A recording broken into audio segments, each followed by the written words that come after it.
abandonadong sasakyan na natagpuan sa isang parking lot sa Adriatico, Maynila. Itong pininiwala ang getaway vehicle ng mga kasabwat na 4 na kidnapping suspects na nakaengkwentro ng pulisya sa Parañaque kagabi. May unang balita si Jomer Apresto. Isa-isang inilabas ang 4 na dugo ang lalaki mula sa isang SUV sa bahagi ng Macapagal Boulevard sa Parañaque City mag-aalas 9 kagabi. Ayon sa pulisya, ang mga lalaki, mga sospek sa pagdukot sa isang senior citizen.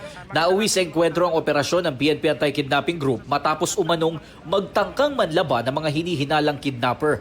Isinugod sa ospital ang 4 na sospek pero hindi pa malinaw kung ano ang kanilang kondisyon sa ngayon. Nakatakas ang ilang sospek din umano na sakay ng hiwalay na sasakyan. Matagumpay naman na nailigtas ng pulisya ang senior citizen na biktima. Ayon sa isang saksi, pasado alas 7 kagabi nang umalingaw-ngaw ang magkakasunod na putok ng baril. Nakarinig lang po kami ng putukan na yung nakita ko lang po.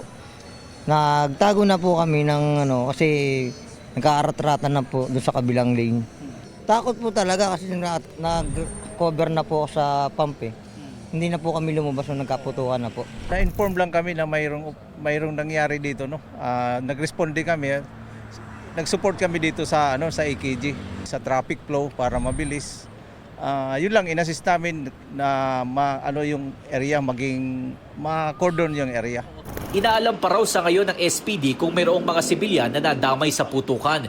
Ayon pa sa PNP, isang pulis nila ang nagtamo ng minor injury na ngayon maayos na ang kondisyon.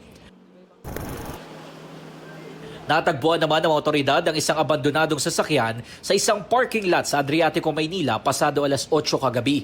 Ito ang MPV na pinaniniwala ang sinakyan ng mga nakatakas na sospek sa Parañaque. Nang inspeksyonin ng SOCO ang loob, tumambad sa kanila ang iba't ibang kagamitan tulad ng ilang uniforme ng PNP, baril, mga bala, 2 pares ng plate number at conduction sticker. Mayroon ding pera, posas, cable tie at mga damit.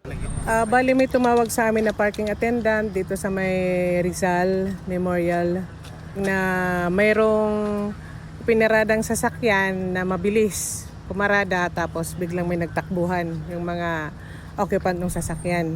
Sabi ng MPD, nataon na wala mga CCTV dito sa lugar at tanging parking attendant lang ang nakakita sa mukha ng mga sospek.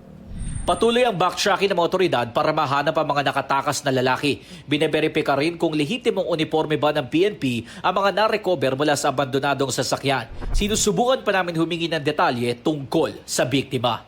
Ito ang unang balita. Jomer Apresto, GMA News.